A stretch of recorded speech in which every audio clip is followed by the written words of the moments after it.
Intense fights close range में ही होती हैं और अगर आपका क्लोज रेंज कुछ ज्यादा ही वीक है, जब भी आप एनिमी को मारने की सोचते हो, किसी ना किसी रीजन की वजह से आप ही मर जाते हो। सो ये वीडियो आपके लिए बिल्कुल परफेक्ट होने वाली है, क्योंकि आज मैं आपके लिए लेके आया हूँ एडवांस क्लोज रेंज ड्रिल्स और 5 ऐसी प्रो टिप्स जिनको अगर आप मास्टर कर लेते हो तो आपका क्लोज रेंज काफी ज्यादा इंप्रूव हो जाएगा। So let's get started. Pre M close range की सबसे ज्यादा इंपोर्टेंट स्किल है, क्योंकि इसका यूज करके हम 1v1 के साथ साथ कुछ सेकंड्स में किसी भी स्क्वाड को वाइप कर सकते हैं। इसमें बस आपको ये ध्यान रखना होता है कि एनिमी किस साइड पर है और किस डायरेक्शन से आ रहा है, आपको अपना क्रॉसहेयर प्लेसमेंट उसी जगह पे कर देना है। मान लेते हैं यहाँ पर बंदा है और मैं इसके ऊपर रश करता हूँ, और अगर मैं अपने क्रॉसहेयर को यहाँ पे लेके चलता हूँ और बंदा दिखने के बाद ही अपने क्रॉसहेयर को मूव करता हूँ, तो बंदा मुझे इजीली मार देगा। इस क्लिप में मैं बुरी तरीके से फंसा हुआ होता हूँ और 3 एनिमीज मेरे ऊपर रश कर रहे होते हैं, तो मैं कैसे प्री एम का सही यूज करके इन सब की पेटी बना देता हूँ, आप क्लियरली देख सकते हो। इसलिए हमेशा जहाँ पे भी आपको एनिमी लगे यहाँ से आ सकता है या फिर यहाँ पे हो सकता है, तो आपको अपने क्रॉसहेयर को वहीं पर प्लेस कर देना है। पहले तो किस डायरेक्शन में आपको फाइट लेनी है ये जानना काफी ज्यादा इंपॉर्टेंट है। हमारे गेम में 2 डायरेक्शनल साइड होती है, लेफ्ट और राइट, और जो हमारा गेम है वो राइट साइड बेस्ड है। इसलिए हमें हमेशा राइट साइड वाली फाइट्स को लेना चाहिए और लेफ्ट साइड वाली फाइट को अवॉइड करना चाहिए, क्योंकि हर प्लेयर को राइट एंगल से व्यू ज्यादा मिलता है as compare to the left angle view. इसलिए राइट एंगल डायरेक्शन में होते टाइम आप एग्रेसिवली खेल सकते हो, बट अगर आप लेफ्ट साइड डायरेक्शन में हो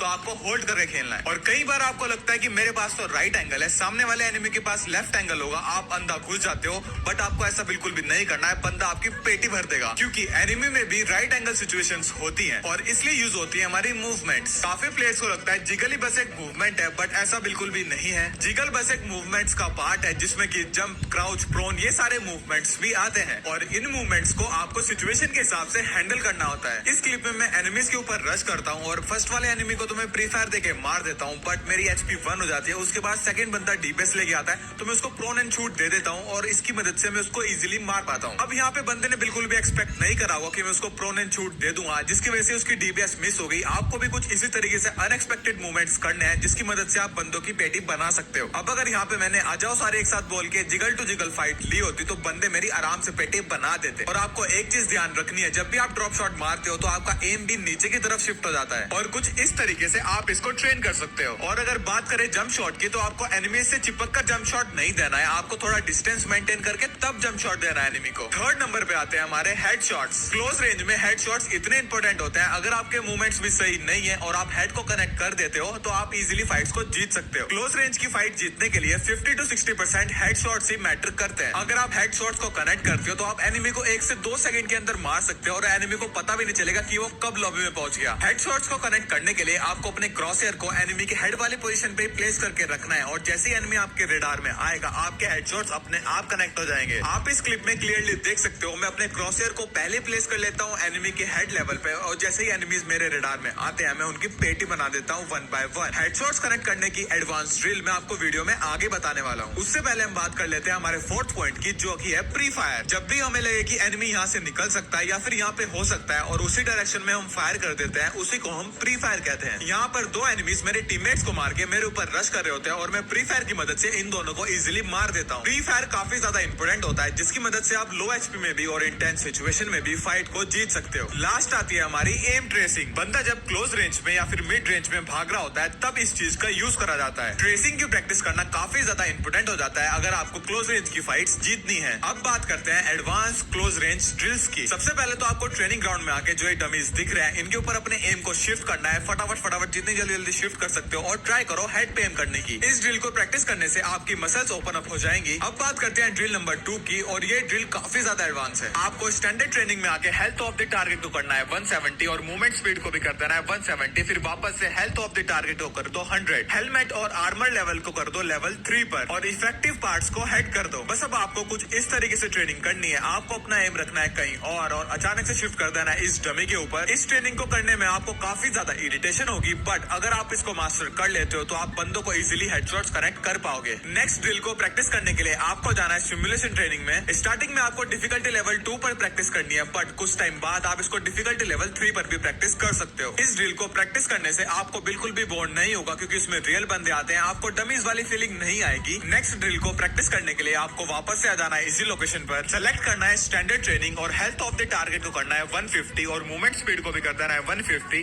फिर वापस से हेल्थ ऑफ द टारगेट को कर दो 100, हेलमेट लेवल और आर्मर लेवल को सिलेक्ट कर लेना है लेवल 3 पर और इफेक्टिव पार्ट्स को हेड करके स्टार्ट कर देना है। सबसे पहले तो आपको बिना कोई मूवमेंट दिए इस चीज को ट्रेस करना है और फिर मूवमेंट के साथ साथ इसको ट्रेस करने की प्रैक्टिस करनी है। इस ड्रिल को परफॉर्म करने से आपकी ट्रेसिंग और हेडशॉट मारने की कैपेबिलिटी काफी ज्यादा इंक्रीज हो जाएगी। अब आती है हमारी लास्ट ड्रिल, जो कि सबसे ज्यादा इंपॉर्टेंट है। अगर आपको ट्रेनिंग ग्राउंड में प्रैक्टिस करने में प्रॉब्लम होती है और आप बोर